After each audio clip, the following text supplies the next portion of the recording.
1978, Edward Said menulis buku Orientalisme yang membedah bagaimana polarisasi Barat dan Timur itu justru sebenarnya merendahkan Timur, karena Timur direpresentasi dalam perspektif Barat.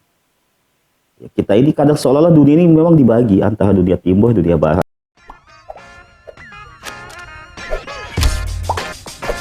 Welcome to Renaissance.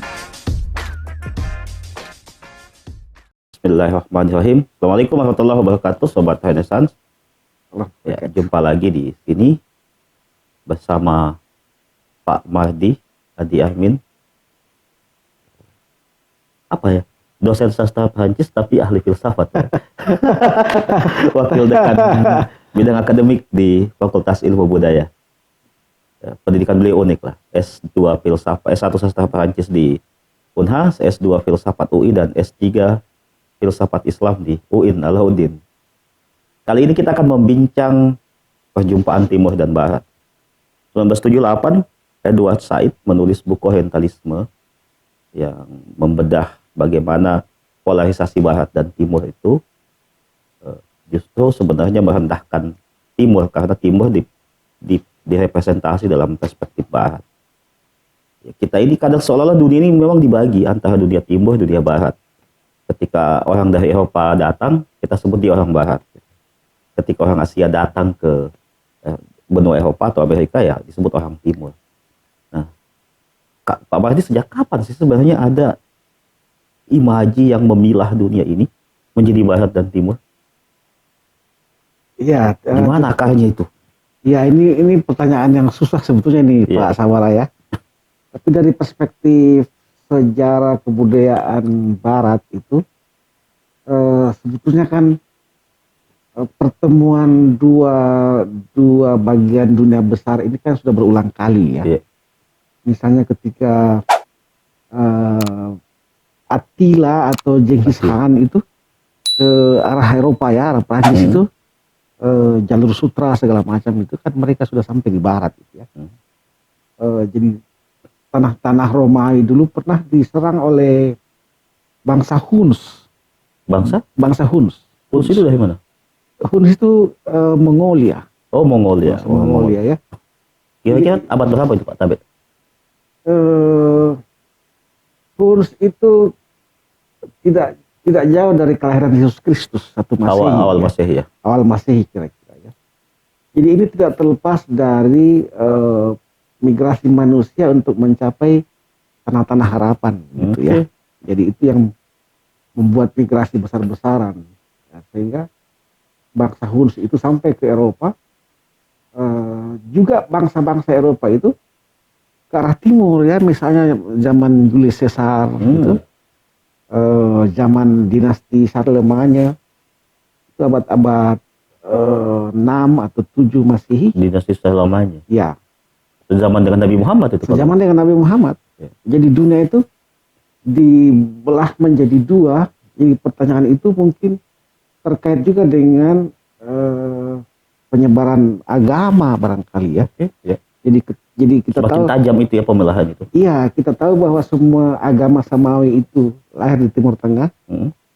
Agama Yahudi, agama Kristen, agama Islam. Tapi berkembangnya itu di luar dari Timur Tengah. Iya. Ya. Agama Kristen misalnya lahir di Timur Tengah, tapi berkembang di Eropa Barat. Mendapat tanah persemaian yang subur di Eropa Barat. Ya. Lalu Islam juga lahir di Timur Tengah. Kemudian persemannya itu ke arah Semakin ke timur. Semakin ke timur, ya ke daerah Tapal Kuda, ke Afrika Utara, dan ya. Spanyol. Ya ke barat malah kalau itu ya. Ke barat juga sebenarnya. malah. Ya, jadi, ya. Jadi pemilahan secara ideologis itu kita bisa ya sebagai faktor gitu ya. Pemilahan ideologis. Ya. Dan akhirnya kan sampai sekarang ini kan masih ada identitasnya ya, bahwa Barat itu dunia Kristen, kemudian Timur itu dunia Islam. Jadi dua agama ini semakin tajam membelah Barat dan Timur ya, dan menjadi identitas. Menjadi identitas. Meskipun Timur tidak semuanya Islam kan. Ya, India ada Hindu di situ. Betul. China ada. Ya, agama-agama tradisional ya, itu juga pasti. Tapi ini kan agama-agama Hindu, agama Buddha ini kan dia bersifat ke dalam ya, Iya. tidak ekspansif dengan Iya, siap. dengan dua agama yang sebelumnya itu. Kita lihat itu Islam begitu ekspansif, Kristen juga begitu ekspansif. Iya. Sehingga di lapangan itu mereka bentrok kadang-kadang. Kalau agama Sampai di Indonesia besok. sampai di Indonesia bentrok itu, kalau Hindu Buddha itu dia gerakan-gerakan esoterik ke dalamnya. Ya. Oh jadi itu ya membuat misalnya kalau kita mendengar istilah Orientalisme itu identik Islam ya, bukan Ya. bahkan sangat spesifik Islam. Ya. Padahal kan sebenarnya studi ketimuran. Itu di Tapi ketimuran. banyak orang memahami itu, atau bahkan saya sendiri kadang memahami Orientalis itu adalah ahli Islam.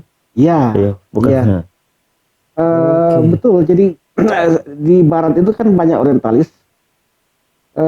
Sebetulnya mereka memang kita mengatakan dia ahli Islam karena memang kebesaran Islam di Timur saja sebetulnya ya. Iya, iya. Tapi kalau kita lihat secara jelas istilah orientalis sekarang ini bukan lagi pakar Islam saja, tapi pakar ilmu-ilmu ketimuran. Termasuk ahli India, Ahli India, ahli ya, Cina. gitu. Nah, ini kembali ke perjumpaan Timur dan Barat ya. Jadi sebenarnya sejak memasuki babakan Masehi itu sudah terjadi ya Ya, perjumpaan. Tapi agak cair saya dengar tadi karena dari Timur migrasi ke Barat atau sebaliknya dari Barat migrasi ke Timur. iya. Kalau dari sisi Eropa itu kan ada beberapa kontak sebetulnya ya.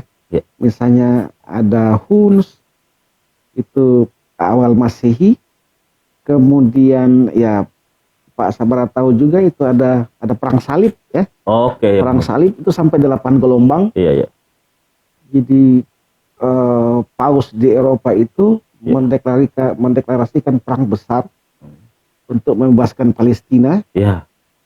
Dikumpulkanlah semua raja Eropa, ada Charles XII di Prancis, ada Lionheart di Inggris. Nah, itu mereka melakukan perjalanan darat ke arah Afrika Utara, Maroko, Tunisia, Ya. untuk sampai di Palestina.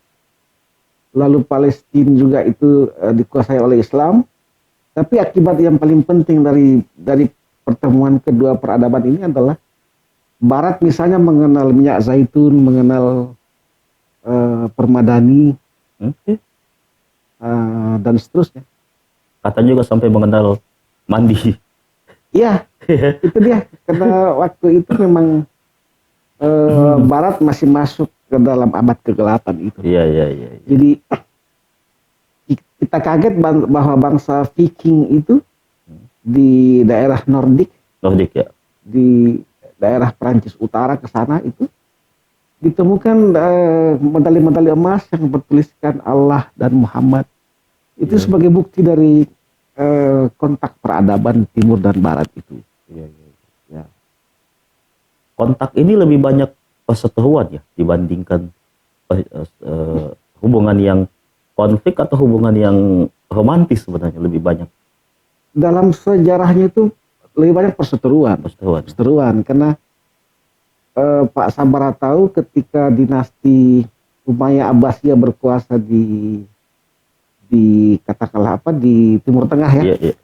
Lalu di situ ada konflik di antara kedua kekhalifahan ini, kemudian ada yang lari ke Spanyol ya. Umayyah II. Itu Umayyah II, ada siapa itu Hafif Abdul Rahman ya. Iya. Di situ juga berkuasa di sana. Kota-kota Toledo, Granada segala macam itu. Seville menjadi pusat peradaban Islam, dan mereka juga ingin meluaskan pengaruh ke Eropa yang lain. Ya. Ke Prancis, ke Jerman itu kita mengenal istilah Saracen. Saracen itu orang-orang Arab yang ada di Spanyol. Oke. Nah, itu memperluas kekuasaannya sampai ke kota-kota Poitiers itu di perbatasan Prancis Italia. Iya. Dan mereka bentrok dengan tentara Kristen di sana kan. Itu tahun-tahun 1300-an, menuju 1400-an. Ya, ketika Baghdad sudah jatuh kalau tidak salah. Ya, berarti kan memang ada misi imperium sih sebenarnya ya. Iya, iya. Dan hampir Islam seluruh Eropa, tapi kalah di Poitiers itu, Kalah di situ, Saracen ini. Arab Spanyol, dan akhirnya kekalahan Sarasin ini membangkitkan juga dinasti baru lagi di Perancis dan Eropa lain. Jadi ketika misalnya satu dinasti itu kalah karena peperangan, muncul lagi pahlawan baru. Ya. Dan itu menandai satu pergantian dinasti. Dalam kekuasaan di Eropa. Jadi kontak-kontak ini saya lihat lebih banyak kontak berdarah awalnya. Iya. Dulu kan sebelum ada Islam dan Kristen kan kontak representasi timur itu kan Persia, representasi barat itu kan Roma ya. Ya. Dan ini kan selalu lebih banyak kontak berdarah di antara keduanya. Betul. Lalu misalnya lagi pada masa Napoleon Bonaparte. Ya. Itu kan sampai di Mesir. Iya, 1800 sekian. 1800 sekian itu. Dan ketika Napoleon sampai di Mesir dalam jangka waktu 2 tahun mereka berhasil menguasai Mesir. Iya. Lalu Napoleon membawa apa? Napoleon membawa mesin ketik. Dan ilmuwan-ilmuwan biologi, ilmuwan-ilmuwan arkeologi untuk mengeksplorasi Mesir. Dan kemudian membangun terusan Suez. Ya, itu dia. Jadi ada semangat dominasi penguasaan di situ. Iya. Jadi sebenarnya hubungan yang pantas Barat dan Timur diimajinasikan sebagai dua seteru ya. Dua seteru, bukan dua komponen yang saling komplementer. Iya. Bukan. Dan itu kan kemudian juga diperparah dengan munculnya kolonisasi kan. Kolonisasi itu penguasaan Barat atas Timur. Kan Barat dan Timur selalu bertarung ya di wilayah-wilayah yang tapal batas sih. Ya. Misalnya Konstantinopel, Istanbul sekarang itu wilayah Turki lah. Ya. Wilayah Maghrib, wilayah Asia, Afrika Utara itu. Betul. Kemudian sampai di Mesir juga kan. Iya. Spanyol. Betul.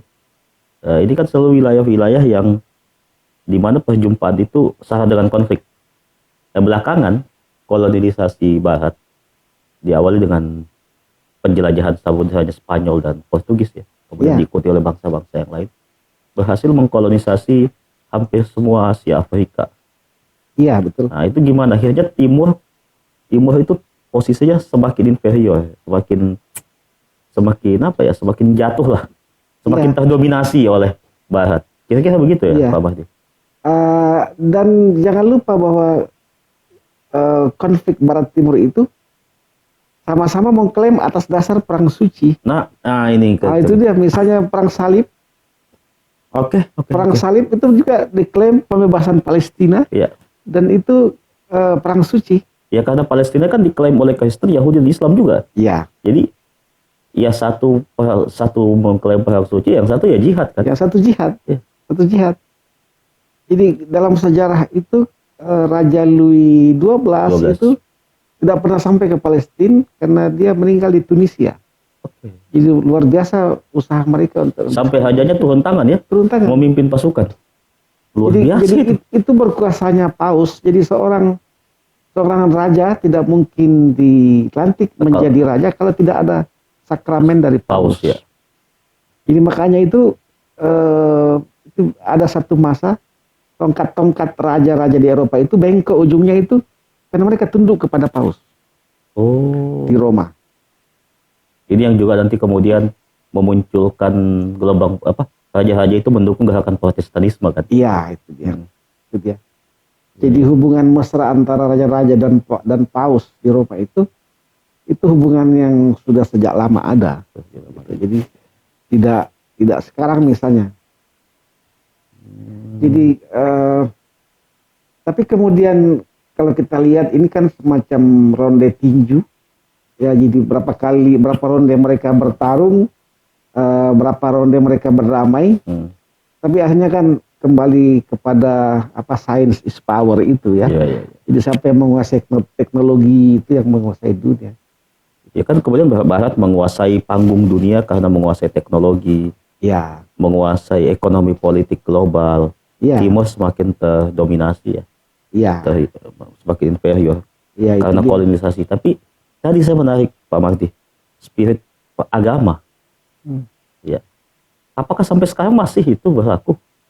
bahwa dulu kolonialisme Spanyol dan Portugis itu membawa misi God, Glory, and Gospel, itu iya. Tapi kan apakah sekarang masih misi agama itu masih nggak? Atau sudah semakin tersekularisasi? Sebetulnya sudah transformasi saya Transformasi, ya. kira ya. Sekularisasi bukan lagi masalah agama, tapi mungkin dominasi politik ekonomi, saya kira, ekonomi politik. Ya, penguasaan atas harta-harta saya kira di bawah tanah begitu ya, tambang-tambang Sumber segala macam, daya, ya. sumber daya alam gitu kan. Ya, tapi sekarang ini kan borderless di mana-mana ya. Ya. Jadi tanpa batas. Tanpa batas, benar. Kita lihat misalnya kejadian di timur dengan cepat diketahui barat, kejadian di barat semakin cepat diketahui timur. Tapi ujung-ujungnya tetap pada teknologi itu, ya. Jadi ada pusat-pusat distribusi sains yang mereka tetap kuasai sehingga kita tidak bisa menjadi pemain di situ. Oke. Yang bisa bermain di dunia global itu kan seperti Cina, seperti Jepang, Korea, India juga sudah masuk di dalam ekonomi dunia level tinggi. Jadi mungkin saja ada energi kebudayaan di situ yang berpengaruh. Oke, iya. Ya kalau kita melihat sih, misalnya bangsa Asia Timur, Asia Selatan, ya kita bisa juga menyebut Iran ya, punya energi kebudayaan yang menjadi spirit untuk bangkit. Nah kalau kita ini kan apa ya? Kita ini Indonesia ini. Ya, Indonesia kan sebetulnya ini kita tinggal memilih sebetulnya mana kebudayaan kita yang unggul sebetulnya. Karena dalam satu momen pasti ada satu identitas kebudayaan yang unggul. Hanya kan kita ini bangsa yang cepat pelupa dan tidak setia pada kekayaan diri sendiri begitu ya. Bangsa pelupa dan tidak setia pada komitmen. Pada komitmen gitu ya. Iya. Iya. Ini otokritik lah untuk berapa banyak kebudayaan kita yang unggul, misalnya kebudayaan Jawa, kebudayaan Bugis Makassar, ya kan? Ya. Dayak itu luar biasa. Cuma kan kita meminimalkan itu dengan konsep kebudayaan nasional. Jadi kebudayaan nasional ini sebenarnya justru melenyapkan ya apa? Itu kan konsep kebudayaan baru. Kebudayaan baru ya. Karena kan Indonesia sendiri sebagai sebuah bangsa kan imajinasi. Kalau kita mau bertumbuh pada kekayaan kita sendiri, pada kehebatan manusia-manusia Nusantara, dalam sejarah sudah terbukti. Cuma kita tidak setia kepada itu. Misalnya kalau di Bugis Makassar ada Demangale. Nah, itu dia kan. Oh, saya ingat buku yang akan yang sedang kita terjemahkan ya. Iya. Buku Nicolo Garves. Iya. Ya. Nantikan sobat, buku menarik itu. Iya, insya Allah. Insya Allah ya. Insya Allah. Deskripsi sejarah Kerajaan Makassar. Iya. Buku pertama tentang Makassar ya. Iya, yang dicetak di Eropa 1680. Lanjut Kak, tentang Demangale ini seru ini. Ya, ini Demangale kan kalau saya baca dia sosok pahlawan sebetulnya, pahlawan kemanusiaan ya. Jadi dia meninggalkan Makassar karena tidak setuju pada perjanjian Bongaya yang merugikan kerajaan Makassar. Nah, karena tidak setuju, dia diincar untuk dihabisi oleh Belanda. Lalu dia dan keluarganya pergi berlayar ke Thailand. Di sana juga dia menghadapi imperialisme Perancis dan sekutunya. Ini bukan lagi Belanda tapi Perancis. Jadi dia menghadapi masalah yang sama di sana, di mana imperialisme Perancis juga itu masuk ke dalam sistem pemerintahan dan kerajaan di Anggutia itu. Jadi sama seperti di sini. Apa yang dia tinggalkan ditemukan lagi di sana. Di istana kerajaan Makassar kan waktu itu Belanda sudah hilir mudik. Itu yang dia tidak senang kan. Hilir mudik di dalam ruangan kan. Tidak senang dia. Lalu di Thailand di Eudia itu dia juga hadapi itu orang-orang Perancis yang ikut mencampuri kebijakan kerajaan, ya hanya boneka di situ. Lalu dia tidak setuju dengan itu. Akhirnya kan dia diminta bergabung kepada orang-orang Melayu kan. Melayu ya. Dan dia dianggap tokoh pejuang oleh orang-orang Melayu di sana. Dan itu ada semacam penghinaan rasial dari orang-orang Ayodhya terhadap orang-orang Melayu di situ. Iya dia. Karena memang beda suku bangsa, beda agama, dan dia mengalir memihak mereka. Atas agama kan, sama-sama Atas Muslim. agama, ya. Atas agama. Lalu sebetulnya Prancis meminta tolong Belanda untuk terlibat, tapi Belanda tidak mau karena dia anggap kami di sini sudah bersahabat baik dengan kemenakan di Mangale, karena Mbise yang kebetulan sudah menjadi raja di sini. Iya. Jadi Belanda menolak terlibat dalam perang melawan di Mangale di Thailand. Jadi kalau saya ingin mengatakan di Mangale ini orang besar yang sebetulnya tidak kalah dari Syekh Yusuf. Iya. Kalau Syekh Yusuf itu penyebaran agama Islam, tarekat. Kalau ini dia pejuang kemanusiaan. Ya, jadi itu contoh betapa bangsa ini punya tokoh-tokoh yang kelas dunia sebetulnya. Di Sumatera juga kita punya tokoh-tokoh di situ. Ada di situ misalnya Tuang Kurau. Tuang Kurau ini yang juga luar biasa perannya di situ di dalam menjadikan Sumatera Barat sebagai satu imperium besar waktu itu. Dan ini kan yang ujung-ujungnya melahirkan pemberontakan Padri. Padri ya. Ya, pemberontakan putih di situ. Kembali tadi Kak kan masalah perjumpaan Timur dan Barat. Timur dan Barat kemudian kan masing-masing direpresentasikan oleh bangsa-bangsa tertentu sih, tidak secara keseluruhan. Iya. Ya karena ada bangsa-bangsa yang punya energi kebudayaan, yang komitmen pada akar historisnya sendiri ya. Iya. Saat ini kan dunia Timur ada Cina, Jepang, India, Iran, gitu.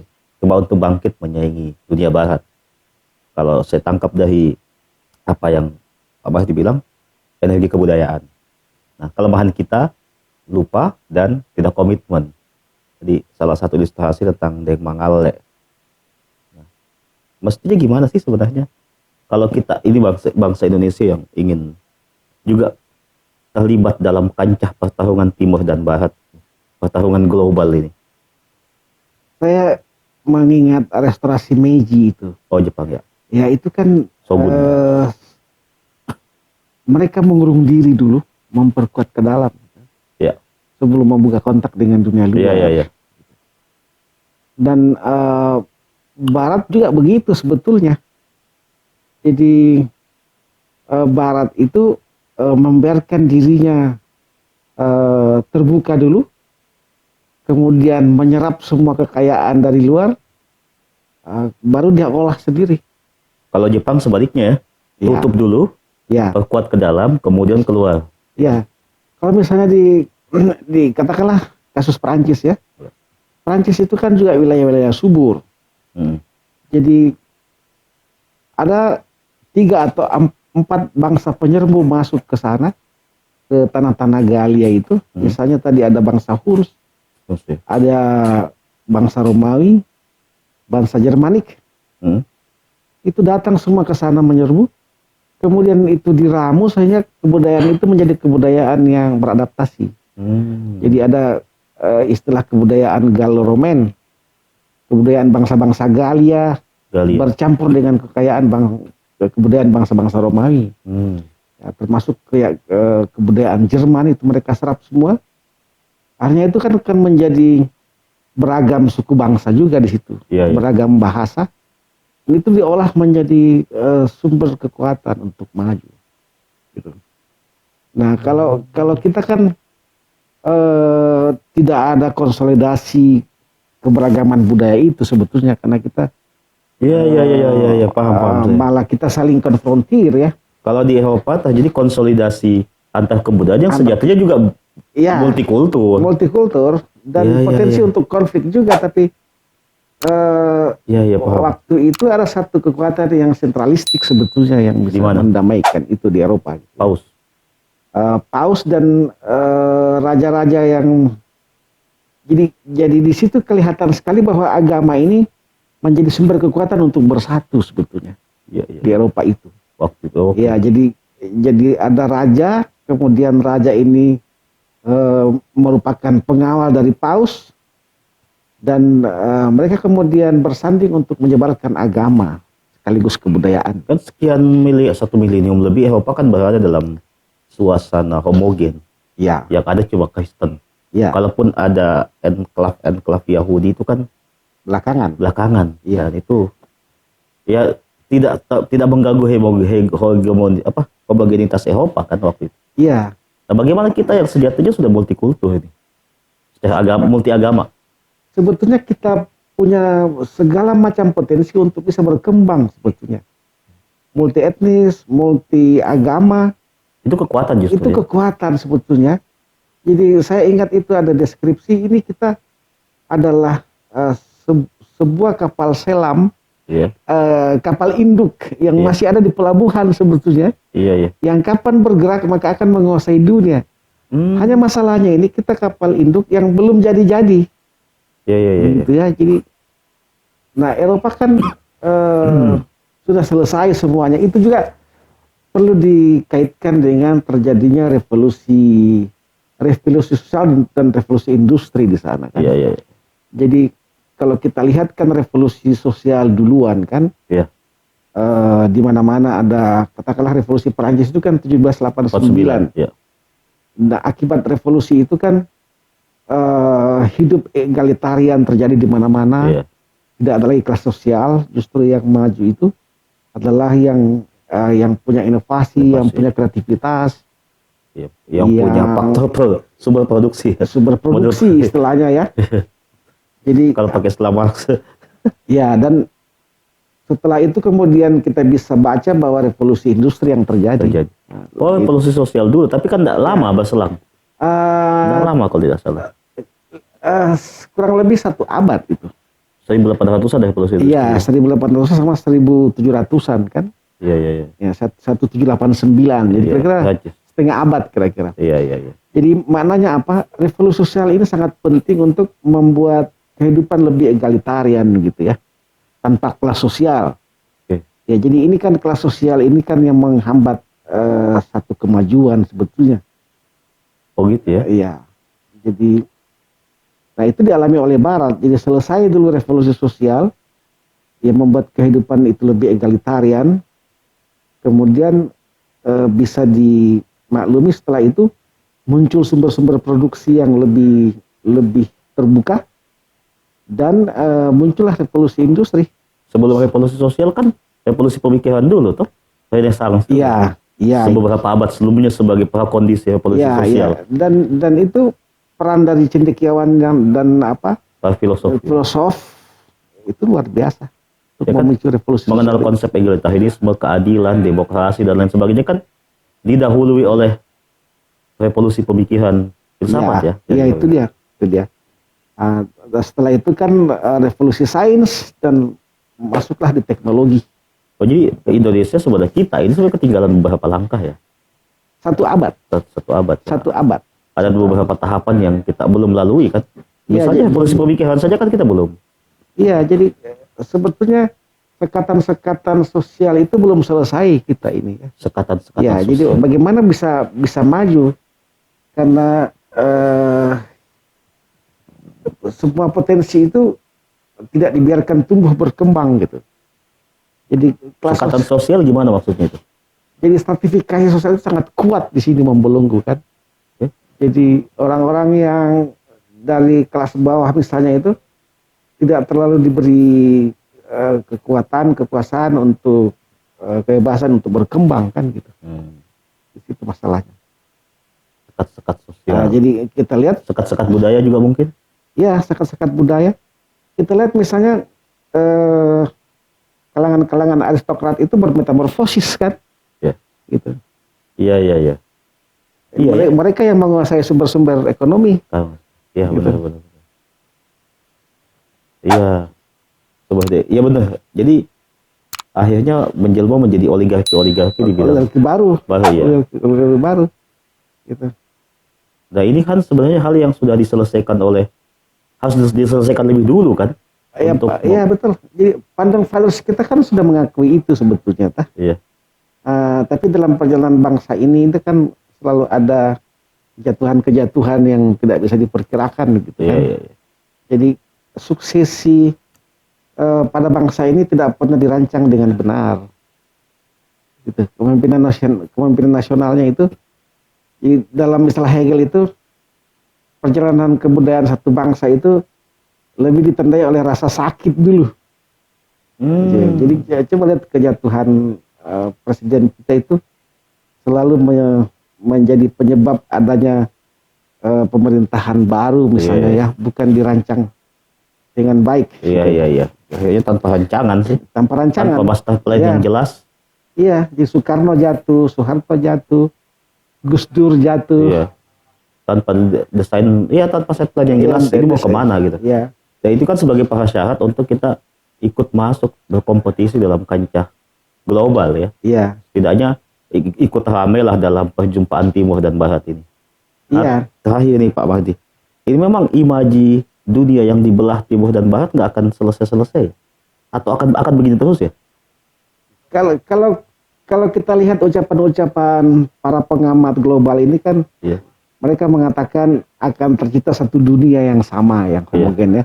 Tapi itu tidak mungkin rasanya. Mengapa? Karena selalu ada faktor kebudayaan dan geografi yang tidak sama, dan itu yang akan menjadi pemberi identitas yang berbeda.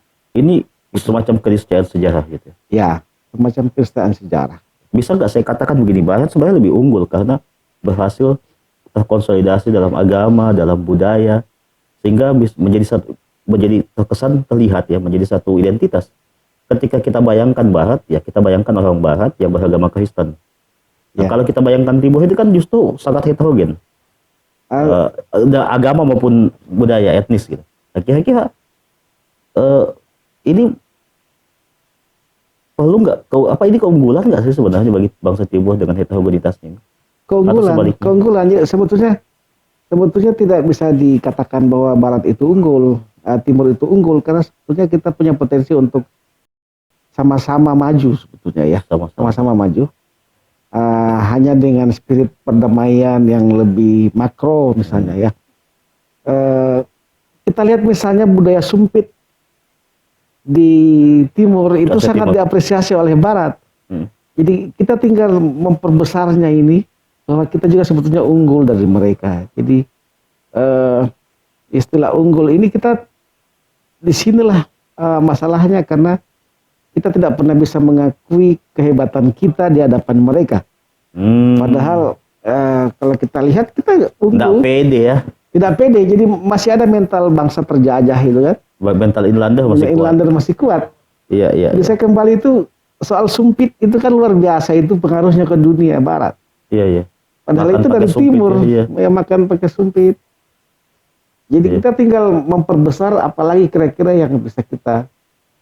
Ini sebetulnya soal promosi saja ya, bahwa mereka itu punya Facebook, mereka punya WhatsApp, mereka punya CNN. Iya. Kita tidak punya alat promosi yang bisa menandingi itu. Turki misalnya mencoba dengan BIP-nya ya, dengan itu ada teknologi digital. Iran apalagi. Iya. Coba khusus untuk Indonesia kita tidak punya media promosi yang bisa mengimbangi mereka. Iya. Ya, jadi soal promosi saja Pak Sabar. Soal promosi kebudayaan ya, dan tentu saja kepercayaan diri sebagai bangsa yang punya kebudayaan dan komitmen tadi tidak lupa komitmen. Itu dia. Ya. Jadi ya kata kuncinya bahwa nggak akan pernah selesai nih polarisasi Timur dan Barat. Iya. Karena tadi persoalan perbedaan geografis kultur itu. Nah, yang menjadi pertanyaan sekarang adalah apakah kita bangsa Indonesia sebagai bagian dari wilayah Timur ini bisa ikut meramaikan kancah perjumpaan itu. Ya, menjadi bagian dari dunia timur yang dihitung lah, masuk Iya. punya bargaining untuk masuk dalam perjumpaan itu. Jadi ya saya catat beberapa hal tadi dari Pak Mahdi. Kita harus ada energi, ada kebudayaan sebagai energi, basis energi. Jadi technological oriented yang khas negara berkembang itu sebenarnya bukan sesuatu yang salah juga, tapi jangan abaikan sisi software dari kemajuan sebuah bangsa itu kebudayaan. Ya, kemudian juga ya tentu kita harus ingat dan tetap komitmen pada apa identitas kebudayaan kita. Tadi Pak Mahdi memberikan ilustrasi tentang Daeng Mangale. Ada closing statement Pak Mahdi sebelum kita tutup ini? Ya, saya kira kita harus kembali kepada keaslian kita. Keaslian. Tidak perlu meniru-niru. Marilah kita maju bersama dengan keaslian tadi. Siap. Oke. Singkat, padat, dahsyat. Kita kembali kepada keaslian kita sebagai bangsa Indonesia, sebagai orang Indonesia. Terima kasih Sobat Renaissance. Assalamualaikum warahmatullahi wabarakatuh. Salam.